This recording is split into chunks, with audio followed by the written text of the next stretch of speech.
Okay.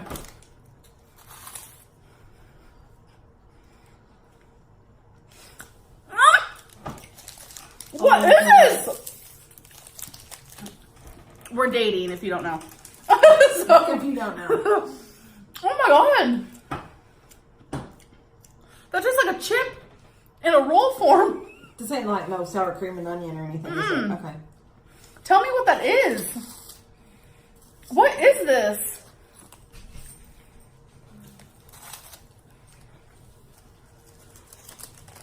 It reminds me of a very soft Funyun. Oniony? Yeah. Maybe like chickeny? Yeah. I'm living for that. I'm looking for some sweet stuff. Let's get this some sweet. Wait, we have to go to order. I know. This one's purple, so I don't know if this is going to be the same. No, Trini. It's different. That looks like a It's Cheeto. different. Oh my god, please don't be hot. This looks barbecue to me. If it's totally hot, I'm not eating it.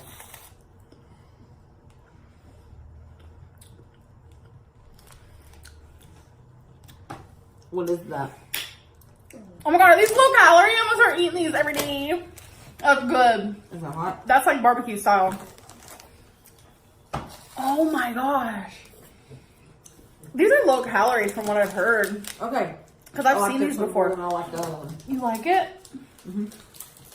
You guys, I got this from Amazon. Like, now we have a green. We have a greenery. That one's probably gonna be like jalapeno. Looks cheesy. Do you want to be the first one, or do you like? You're Okay. always the first one. If I was starving to death. No, I'm just kidding. It's okay. It kind of tastes like the first one, but more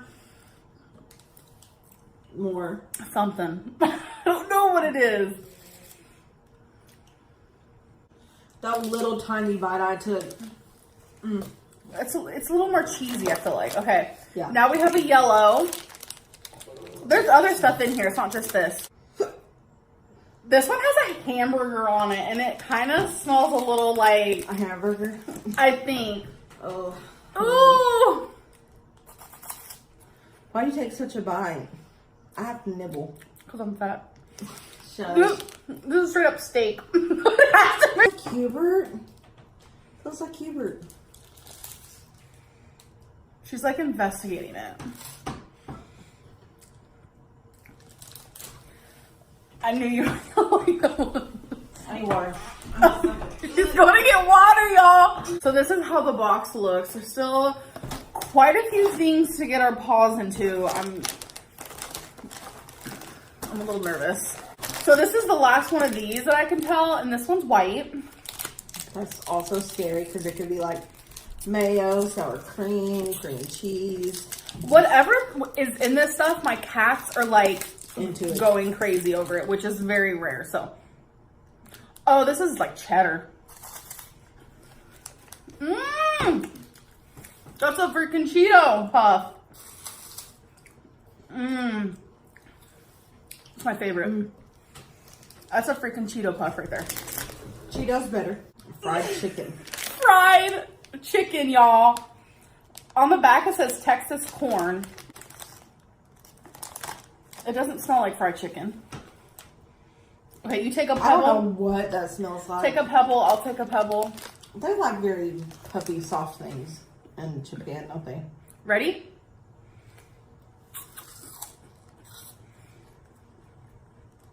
I don't taste fried chicken. I don't taste anything. I taste like, That tastes like that, like a plain one of those, in just circular form. I don't know, I taste like a white cheddar popcorn type style. Yeah. Those puffy popcorn things. Yeah. Those are good though. But very bland. Okay, this has ice cream on it. Oh wait, you have to actually make this. Oh. There's like instructions in Japanese on the back. I don't, Let me see. it looks like it says pour it into the container, pour some water into it. I don't know if you're supposed to freeze it or what. This is only 32 calories. We'll have to try that.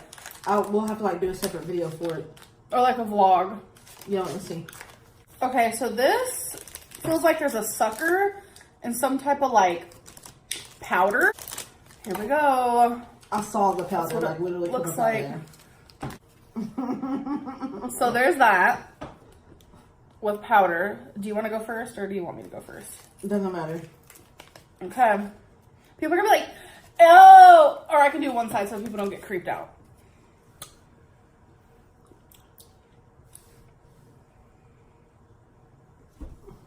Cream soda. Mm-hmm. Yeah, but it's like the kind that you can swallow. Okay, by far, this one, favorite. Look at this. This is literally gum. Here we have something that looks like a Twinkie. I don't even know what this is. I'll tell you one thing. You might think since I'm fat that I like Twinkies. No, I don't. Okay, that's what that looks like. I'm still hung up on this gum. I don't even want to spit it out. It smells like a Fig Newton.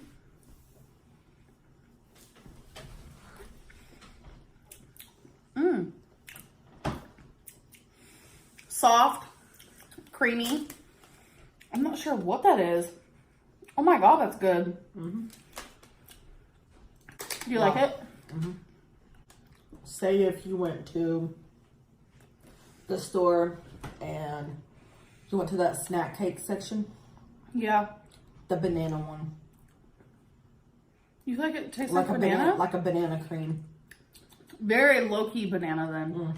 I don't know what this is. It might be some type of chocolate. Like little chocolate pie patty things. There's two of them, so I'll get you one. It doesn't smell like anything. Kind of like plasticky. But that's how it looks up close. Yeah, I can't even open it. I'm scared.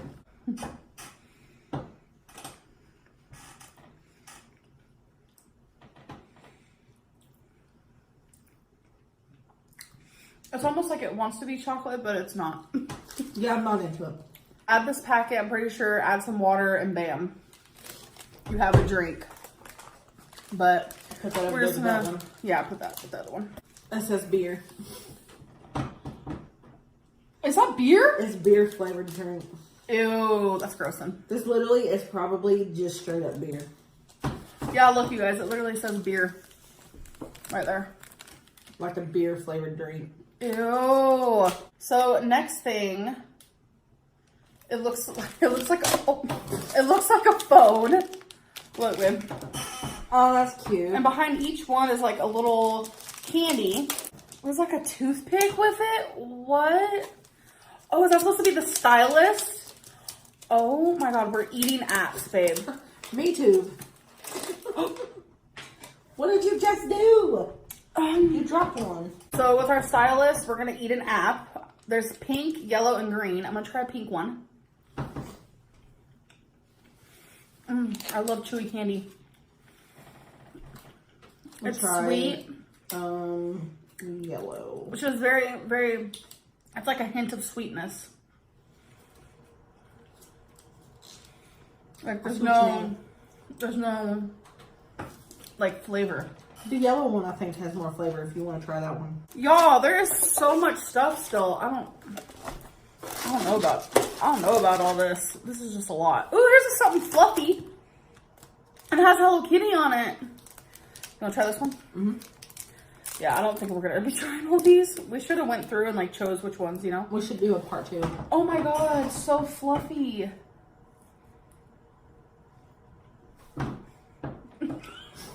There's nothing in the middle. Babe, this is good. What is it though? It's like a marshmallow with like chocolate. So I want to be smart. That's good. I was on the floor and she was on the couch. It didn't take very long for things to get weird because it started getting very like cold, like freezing. Like you could see your breath. And there was just this smell that just overwhelmed the room. And it smelled like sulfur, like rotten eggs. And I'm just going to tell you right now that whenever there is a demonic presence, it smells bad and it's very cold in the room. And my aunt grabbed my hand and she was like, Becky, start praying. And I was like, why? She's like, don't look anywhere. I don't know if she saw something. She just told me to keep my eyes shut and keep praying. And I kept praying with her, and she yelled for her sister to come out there, and her sister came out there, and she's like, gosh, why is it so cold out here?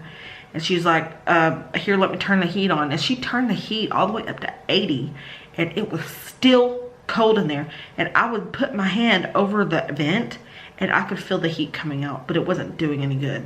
It was staying so freaking cold in there.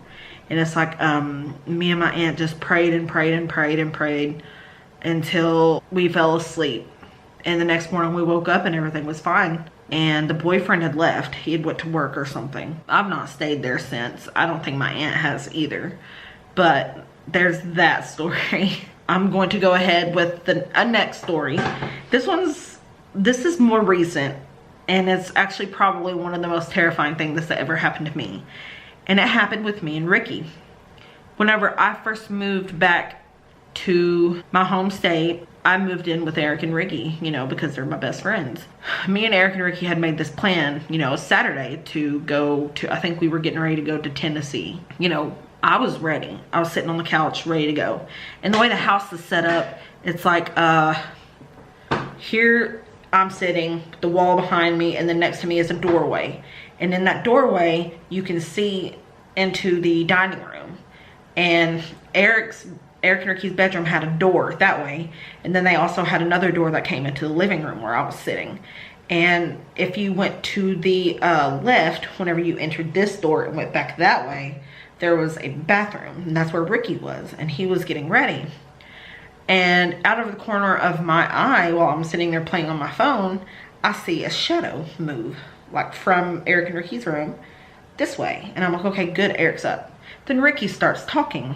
I didn't hear a reply or anything. And all of a sudden, he comes running into the living room. He's like, Becky, have you been sitting here the whole time? And I saw like my door creak open a little bit. And it sounded like Eric. And it said, Becky.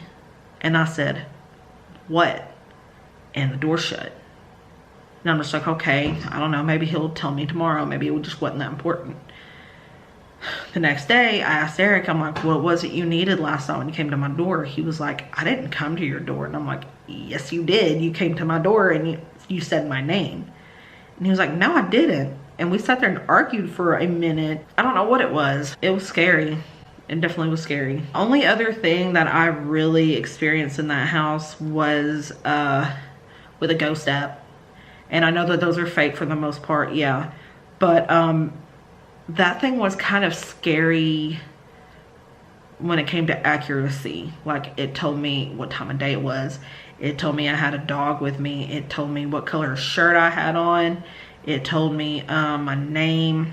It even told me the name of the guy who lived there before us. And he was bad news. He was quite known in the area that we lived in. And it said his first and last name. It's just like, how can that be fake? And it kept telling me, you know, that someone had died in the closet or something like that. I don't know.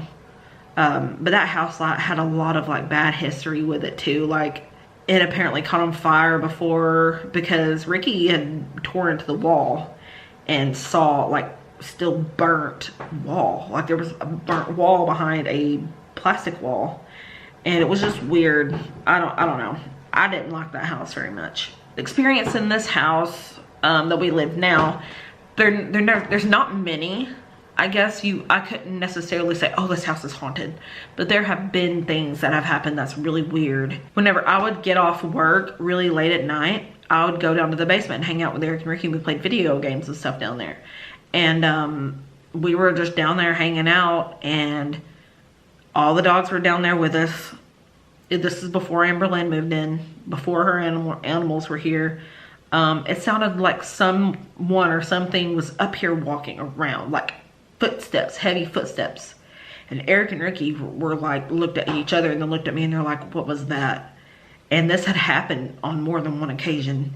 And even one time I came up here by myself, and I looked everywhere trying to find what could have made that noise. And there was nothing, or no one, literally nothing at all.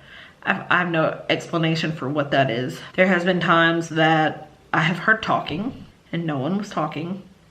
Amberlynn doesn't believe in this kind of stuff, and she herself one night was in the kitchen putting up groceries or something, and Eric and Ricky was in the bed. I mean, it was late, but I guess she thought, you know, maybe Eric was just out on the couch playing a video game or something, because she said she heard him talking, and she even responded to him.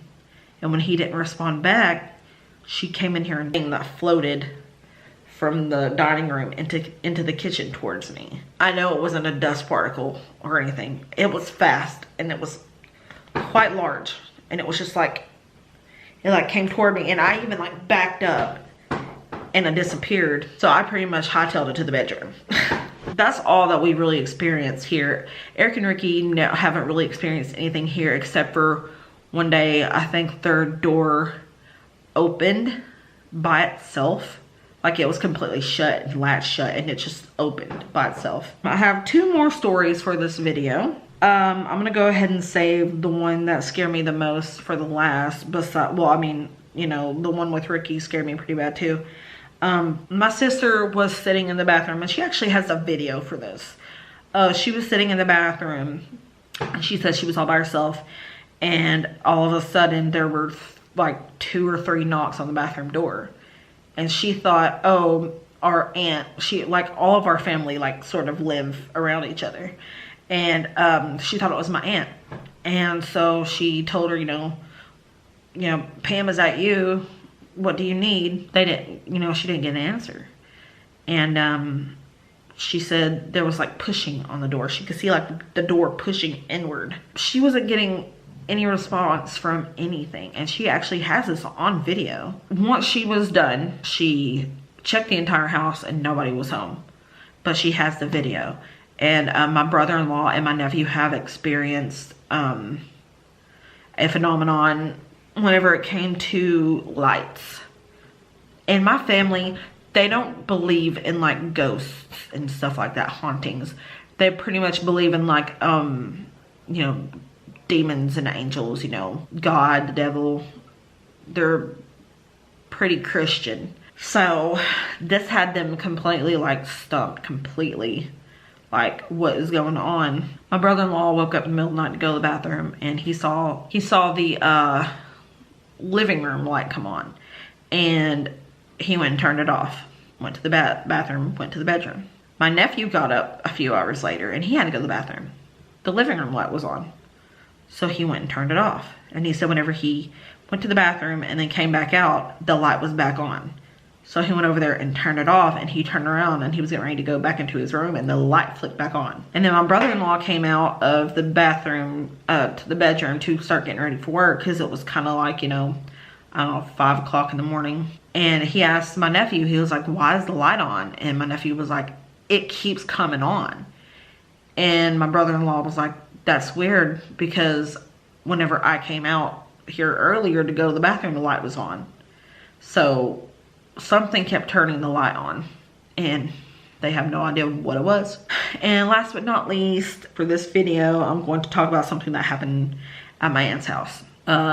This was up in Eastern Kentucky, and Eastern Kentucky kind of has a dark history anyway. No matter where you go up there, it's just like, I don't know, you get like a sense of great pride, but you also know that there's darkness behind that pride. There was actually a serial killer up there at one point. I decided, I'm 4 years old at the time, and I decided, you know, I'm gonna stay the night at my aunt's house. I had to sleep out on the couch, and on the other side, the couch is against the wall, and on the other side of the wall is a hallway that leads back towards the bedrooms. Back toward that bedroom, you know, where they slept, there was my cousin's room and a laundry room and a bathroom.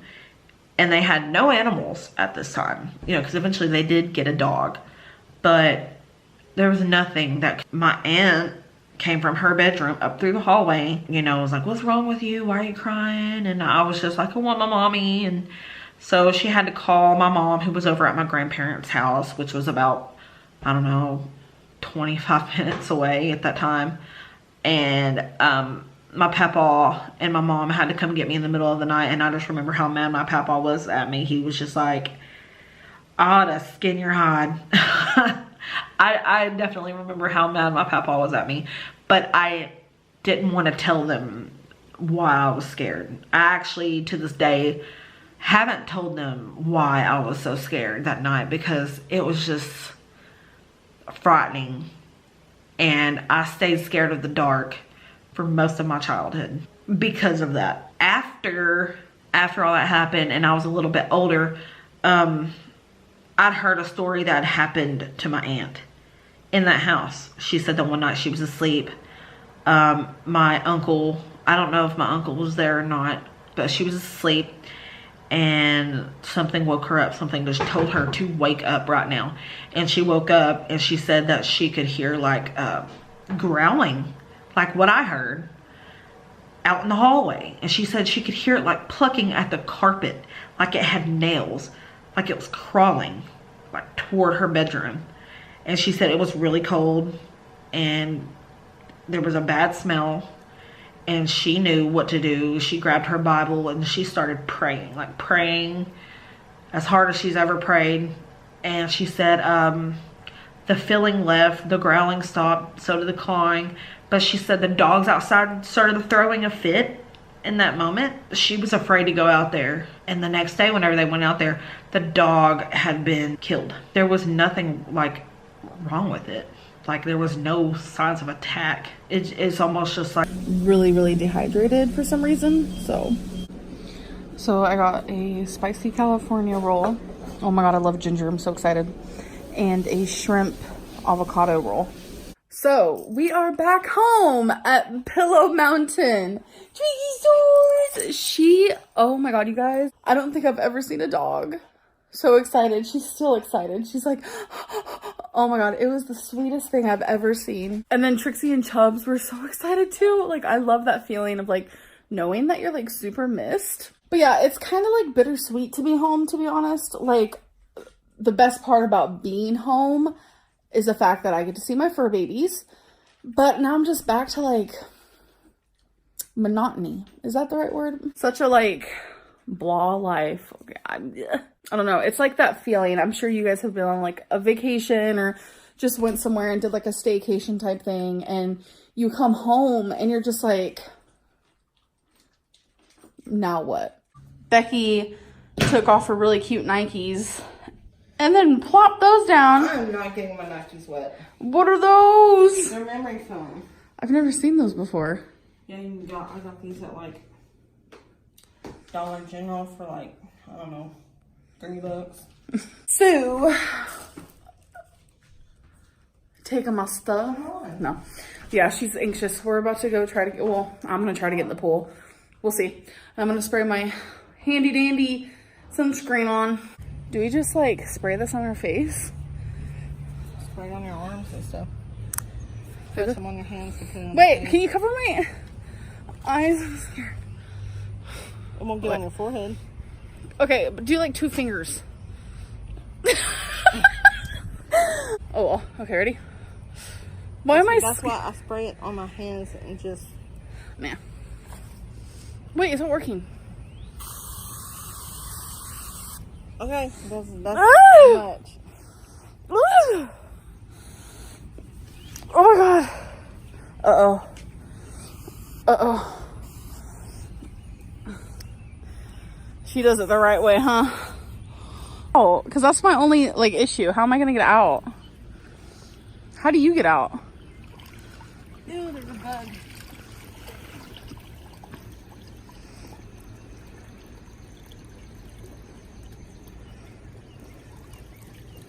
Oh, let it survive and live. Poor little babes. Did it fall? Oh my god, you flicked it. It's on its back. I'm so done. Watch that bug. You just... Yeah, I don't know if I can lift my leg like that. I'm gonna have to roll out.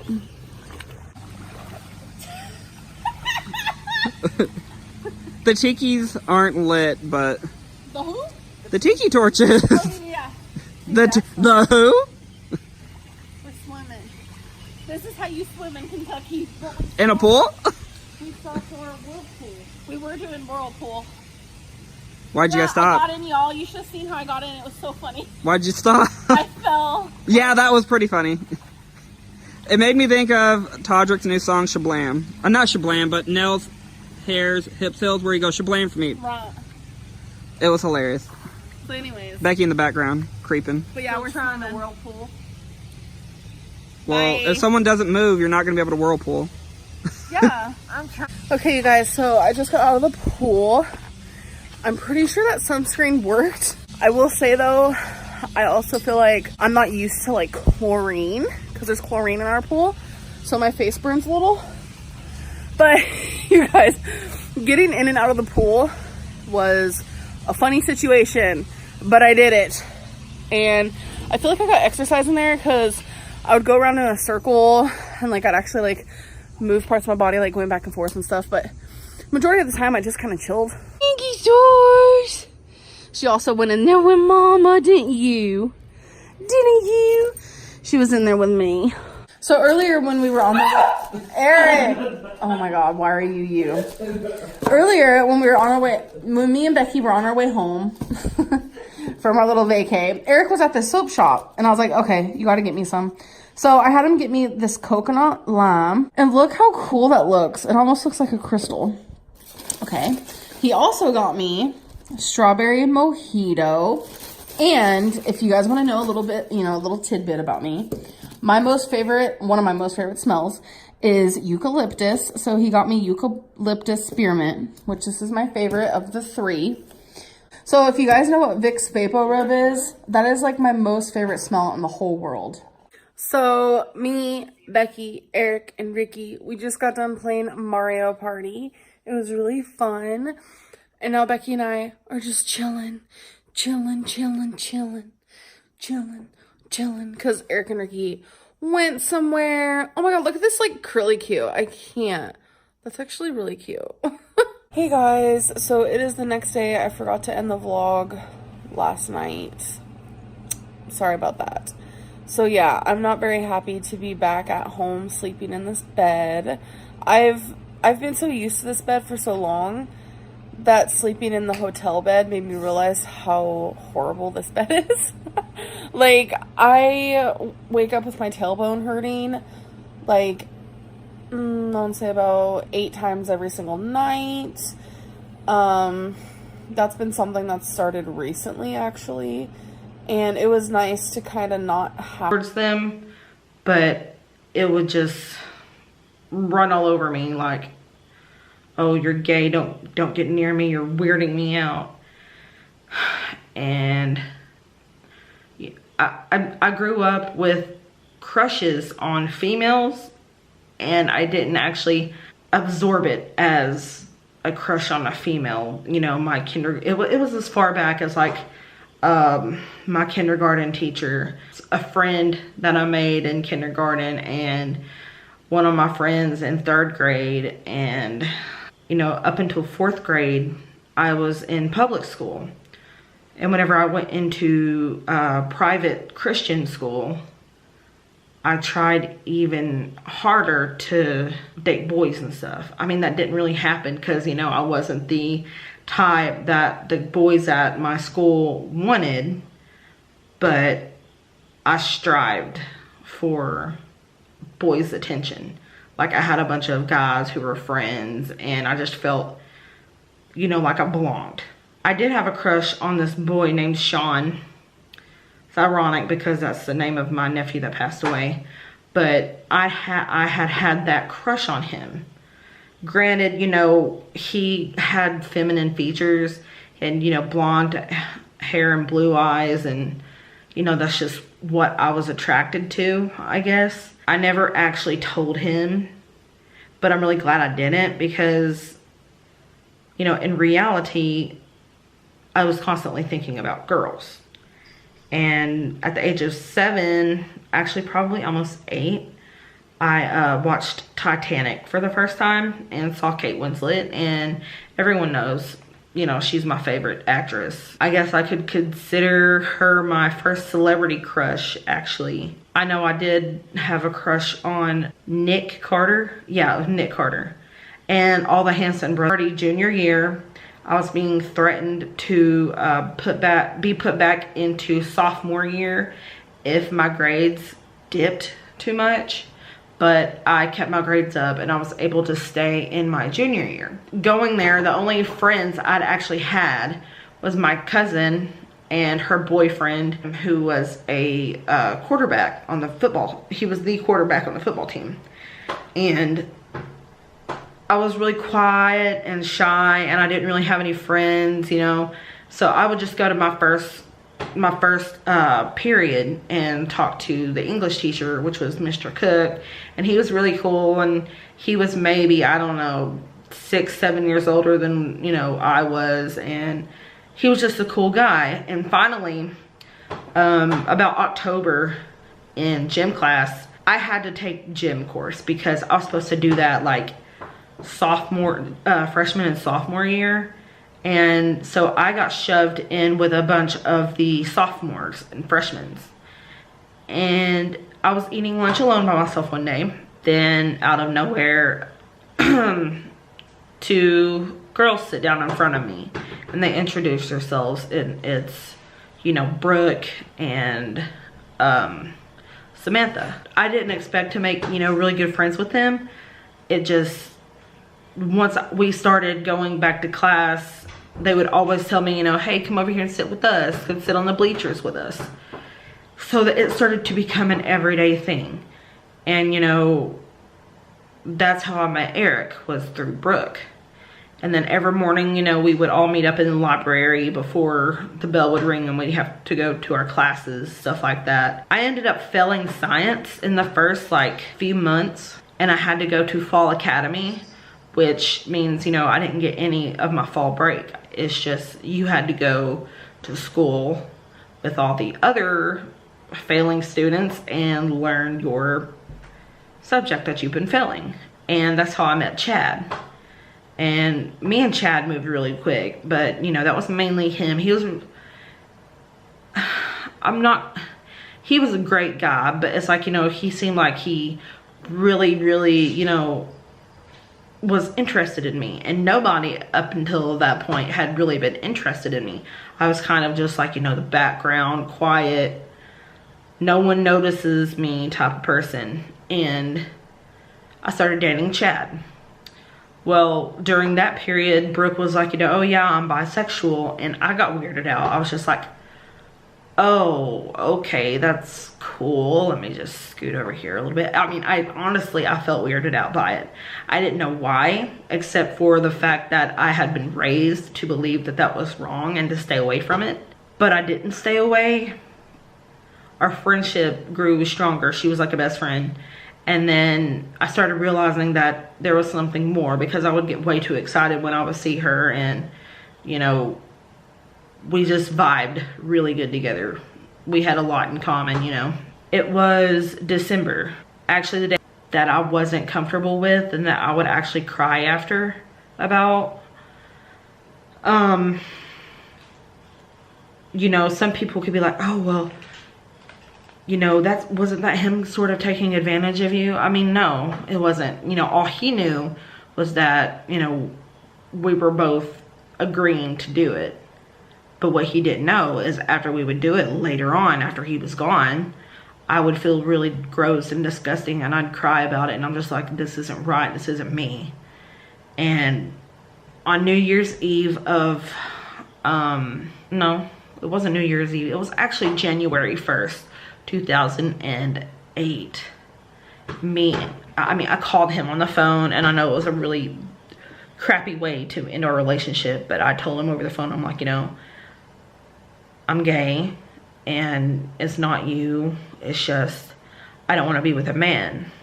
And he took it kind of hard, and it's just, you know, it also took a toll on the friendship that we had made too, because I mean, not only were we dating, we were also friends. After all that, you know, me and Brooke got together and we started dating. But the thing is, you know, she was also kind of, you know, she liked boys too. And we dated on and off for quite a long time through the rest of my junior year into my senior year. It was actually February. Well, hold on. One of my sisters at the time was not accepting. Like, she found a love note that I wrote to Brooke, and she freaked out, and she was like, you know, you're gonna swear on Sean's life that you'll never talk to her again. And I swore on his life. And still continued to date her and, you know, hang around her and stuff. And February 22nd of 2008, she broke up with me. And I mean, that was like one of the worst days at school. Like, I bawled my eyes out like all day long. It was freaking ridiculous. I thought the entire world was ending, and it wasn't. Little did I know that my entire world was going to come crashing into rubble within the next week, because she broke up with me on February 22nd, and that also happened to be the last day I ever saw Sean alive, because I came to my sister's house. I always got off the bus there, and he was always, you know, waiting for me at the door, and he was. So I went inside, I sat on the couch, I cried. He crawled up in my lap, he kissed me, he kept asking what's wrong, and I just kept crying. So eventually he dragged me back to his room, and he put on a foot. I ended up getting sick on Wednesday and staying home. And they actually showed my nephew's story on the news. Thursday came along, and that's whenever I found out that he had died. We had his funeral. We had 2 wakes on Saturday and then Sunday. And then Monday was the actual like funeral, and then that's whenever they took him and buried him. And then the next day I went back to school, because I just couldn't stay home and feel numb, and I wasn't eating, I wasn't sleeping. Like, you know, I just didn't want to live anymore. And Mom was like, you need to go to school. You know, I think it'd be good for you. Other people were like, no, Becky, you need to stay home. You need to recuperate, you know. But it's just like, you know, my mom and my cousin was like, you know, it might be a good idea for you to distract yourself, go to school, be with your friends. I went back to school, and Brooke had heard what happened, and then she ended up getting back with me. I don't know if it was just out of pity or what. But fast forward, we had broken up a few other times, and my mom finds a note from Brooke, or one I wrote to her or something, and everybody was going to church that day, so Mom asked me to stay home. And whenever everybody left, she pretty much tossed it at me and was like, you know, is this true? Are you a lesbian? And I couldn't lie to her. I couldn't hold it back anymore. And she started crying really hard, and she said a lot of very painful things that I've forgiven 100%, but it's something I can't forget, because no child wants to hear their mother talk to them like that. I'm not going to say what it was, because it was really bad. Mom and Dad kicked me out of the house that night, and I had nowhere else to go.